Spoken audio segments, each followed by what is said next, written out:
बिस्मिल्लाहिर्रहमानिर्रहीम। अस्सलाम वालेकुम। आप देख रहे हैं यूट्यूब चैनल। मेरा नाम हसन निसार है। आज मैं आपके पास 5 किस्म की ख़बरें लेके आया हूँ जो आज की टॉप स्टोरीज़ हैं। आज बुध का दिन है और ये पहली ख़बर जो है वो अडयाला जेल से मंसूब है और ये ख़बर कैदी नंबर 804 ने भेजी है और वहाँ से अपनी कौम के लिए बयान दिया गया है और यहाँ पर हुकूमत और इस्टेब्लिशमेंट के लिए भी पैगाम है। इमरान खान साहब ने कहा है कि अदलिया को कंट्रोल करने के लिए 26वीं आइनी तरमीम मुतारफ़ करवाई गई। मीडिया को मुकम्मल तौर पर कंट्रोल में लिया गया जबकि रूल ऑफ लॉ और जमहूरियत का गला घोंटा गया। देखें, यहाँ पर जो इन्होंने इमरान खान साहब ने ये बात की है, यहाँ से आपको एक मिसाल दे दूँ कि कुछ दिन पहले ईमान मज़ारी और जस्टिस इस्लामाबाद हाई कोर्ट के जो जस्टिस हैं डोगर साहब, उनके दरमियान एक मुकालमा सामने आया कि चीफ साहब ने ये कहा, चीफ जस्टिस साहब ने, कि इसको समझाओ, अगर मैंने किसी दिन इसको पकड़ लिया तो फिर क्या होगा। ये इंतहा का जो जिसे कह लें एक नाज़ेबा अल्फाज इस्तेमाल किए गए ईमान मज़ारी के लिए।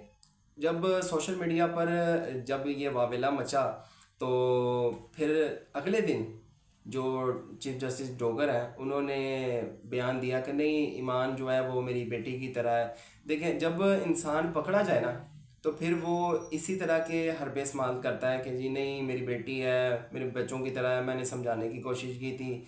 लेकिन ईमान ने फिर आगे बयान जो दिया वो ये दिया कि मैं एक प्रोफेशनल वकील हूँ और ये मेरे साथ प्रोफेशनल बिहेवियर ही रखे, मैं किसी से रिश्तेदारी नहीं करने आई। जो मेरा कानून मुझे इजाज़त देता है, जिसकी फ्रीडम ऑफ स्पीच, मैंने उसको इस्तेमाल करते हुए आपको डिक्टेटर कहा। ठीक है। उसके बाद अब ईमान मज़ारी जो थी वो एक प्रोफेशनल लॉयर हैं, वो तो अब चीफ जस्टिस के पीछे पड़ गई हैं। खैर, उस तारीख को उन्होंने जो वीडियो थी सुप्रीम कोर्ट की, वो जो है ना उसको हासिल करने के लिए दरख्वास्त दे दी है। अब देखें कि चीफ जस्टिस की जो हाई कोर्ट है उनको वो वीडियो देती है या नहीं देती, क्योंकि ईमान कहती हैं कि मुझे वो वीडियो रिकॉर्ड पर चाहिए। तो आने वाले दिनों में मुझे वो जो ख़बर है या वो जो वीडियो है वो आगे भी फैलानी है और जो मुकालमा उनके दरमियान में पेश आया वो आवाम तक भी पहुंचाना है। तो जो हाई कोर्ट्स हैं, जो सुप्रीम कोर्ट्स हैं, वो तो सारी इस टाइम कंट्रोल में हैं और ज़्यादातर अदलिया में जो कानून जो जिन्होंने पढ़ा है, जिनको इंसाफ करना चाहिए, वो इंसाफ नहीं कर रहे और कहीं व्हाट्सएप किसी ग्रुप्स में जो हुक्म आता है उसको फॉलो कर लेते हैं। खैर, इमरान खान साहब का तो यही कहना था कि अब कंट्रोल में है, जब तक ये कंट्रोल नहीं जाएगा तो किसी को भी इंसाफ मिलने वाला नहीं है। इससे आगे वाली ख़बर जो है वो शौकत बसरा साहब हैं, तहरीक इंसाफ के रहनुमा हैं। वो कहते हैं कि जी, बेटी अब्बा जी के नाम पर हस्पताल बना रही है और अब्बा हजूर जो है वो इलाज करवाने के लिए लंदन जो है ना वो रवाना हो गए हैं। तो ये इनको तकरीबन 2.5-3 साल हो गए हैं। पिछले 40 साल, जो 2.5-3 साल तो इनको हुकूमत में हो गए हैं, लेकिन पिछले 40 सालों से इनकी गाहे बगाहे जो है ना वो पाकिस्तान के ऊपर हुकूमत आती रही है। पंजाब के ऊपर भी इन्होंने 10 से 15 साल हुकूमत की है और एक भी इस तरह का मयारी हॉस्पिटल नहीं बना सके जिसमें इनका ख़ुद का इलाज हो सके। इनको अगर नज़ला ज़ुकाम होता है तो ये भागे जाते हैं लंदन के वहाँ से इलाज करवाना है इन्होंने। आज भी जो है ना वो ये सब लोग जो है ना वो इस तरफ क्योंकि आवाम के लिए जो हॉस्पिटल हैं वो तो इनके मयार पे नहीं उतरते और आवाम बेचारी इन्हीं को टैक्स दे देकर उस तरह का मयारी इलाज नहीं हासिल कर पाते जो ये मयारी इलाज हासिल करते हैं। इससे आगे तीसरी खबर ये है कि अलीम एंड गंडापुर, ये वो हैं जो 16 से 17 ज़िले जो फिर के डी चौक में लोगों को छोड़कर चले गए थे, अब वो जज्बाती बयान दे रहे हैं। इमरान रियाज ने ये ट्वीट किया कि ये अलीम एंड गंडापुर फरमा रहे हैं, मैं खुदकुशी नहीं करूँगा, लड़कर मरूँगा। अलीम एंड गंडापुर, तो अलीम एंड गंडापुर साहब, ना तो आप खुदकुशी करके मरें ना आप लड़के मरें, आप सिर्फ डी चौक में आवाम को ले जाएं। आप इस्लामाबाद में जाके प्रोटेस्ट कर लें, क्योंकि जो आइन आपको इजाज़त देता है प्रोटेस्ट की, आपको एहतजाज करने की इजाज़त देता है, वो करें। अपना एहतजाज जो है वो रिकॉर्ड करें, अपने बिल से बाहर आएँ, KPK से बाहर आएँ, क्योंकि आप KPK के वज़ीर आला हैं, आप एक सूबे को रिप्रेजेंट कर रहे हैं। वहाँ से निकल कर बाहर आएँ, अपने लीडर के लिए, जो अवाम बेचारी वहाँ पे लीडर के लिए डंडे सोटे खाती हैं, गोलियाँ खाती हैं सीनों पे, आप वहाँ से भाग के फरार हो जाते हैं।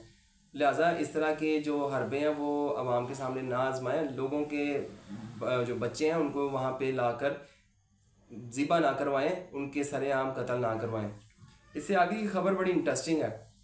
खबर ये है कि जी मरीम नवाज़ की हिदायत पर पंजाब हुकूमत ने यूट्यूब चैनल बना लिया, ठीक है, और इसके ऊपर आपको उज़्मा बुखारी साहबा जो है ना वो व्लॉग करती हुई नज़र आएंगी, क्योंकि टिकटॉक से इनकी जान जो है ना वो भर गई है। टिकटॉक पर जितने इन्होंने व्यूज़ फॉलोअर्स जो लेने थे, जो लोगों का जो फीड होती है टिकटॉक के ऊपर, जो एल्गोरिदम को तबाह करना था इन्होंने वो कर दिया है। अब ये एल्गोरिदम की तरफ आ गए हैं, यूट्यूब की तरफ, और यूट्यूब को अब मेरे ख्याल से ये उज़्मा बुखारी साहबा जो है ना वो उसका एल्गोरिदम बिठा देंगी, इतने फॉलोवर आएंगे। और हाँ, साथ में ये भी कहा है कि सब्सक्राइब भी करें और बेल आइकन का बटन जो है वो भी दबाना ना भूलें। वाह वाह वाह, सुभान अल्लाह। अच्छा, अब आखिरी खबर जो है ये है कि वो फलक जुवैद जो है वो सनम जुवैद की बहन, वो फरमाती हैं मरियम नवाज़ की तरक्की याफ्ता पंजाब में हस्पताल इतने बेहतरीन हो गए हैं कि नवाज शरीफ साहब इलाज करवाने जो है ना वो लंदन रवाना हो गए हैं। अच्छा, लंदन रवाना ये है कि अब थोड़े दिनों पहले प्लेटलेट्स भी गिरे थे और उनके फैसल वार्डा ये फरमाते हैं कि उनके तो रिपोर्टें जो बनाई थी हमने वो तो घर में बैठ के बनाई थी।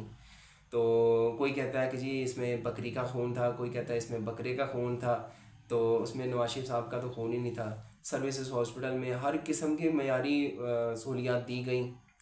डॉक्टर यास्मीन राशिद जो इस टाइम कैद है, उनको सज़ा हुई है, जो जुर्म उन्होंने किया नहीं उनको सज़ा हुई है। बेहतरीन औरत है, बेहतरीन वो प्रोफेशनल है, लेकिन उन्होंने नवाज शरीफ साहब को कोई ऐसी कसर नहीं छोड़ी थी सहूलियात देने की। लेकिन वो कभी इस तरह की खबर आती थी कि बस वो खारिज करेंगे तो वहाँ से फुवारा फूट जाएगा खून का, लेकिन ऐसा कुछ भी नहीं हुआ। जैसे ही वो जहाज़ में बैठे हैं, उनका शेफ़, उनका पर्सनल डॉक्टर भी उनके साथ जहाज़ में सवार हुए थे, तो जैसे ही वो जहाज़ में सवार हुए हैं तो हशाश बशाश, जैसे ही वो लंदन में उनकी लंदन की हवा उनके फेफड़ों में गई है तो वो बेहतरीन हो गए, उनको कोई मर्ज़ नहीं था। फिर वो क्लिनिक पे जाते थे, ड्रामेबाजी करते थे, उधर से बैठ के व्लॉग भी होने लग गए थे, और यहाँ पे हमारी जो एस्टेब्लिशमेंट है उसको बातें भी सुनाने लग गए थे। जैसे हमारे पिछले आर्मी चीफ थे जनरल बाजवा, उनको भी वो बातें सुनाते थे, और ISI के चीफ जो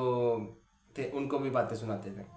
अब वो बिल्कुल हशाश बशाश हैं, लेकिन ये हुकूमत करने आते हैं, हुकूमत करते हैं, खाना खाते हैं, रोटी पानी इकट्ठी करते हैं, और वापस अपने आबाई ख़ानदान जहाँ पे इनका आबाई घर है लंदन में, ये वहाँ पे जाके सवार हो जाते हैं। ये थी आज की 5 जो टॉप न्यूज़, जो टॉप खबरें थी वो आपकी खिदमत में पेश की हैं। आज के लिए इतना ही, मिलते हैं अगली वीडियो में इंशाल्लाह ज़िंदगी रही तो, तब तक के लिए अल्लाह हाफिज़।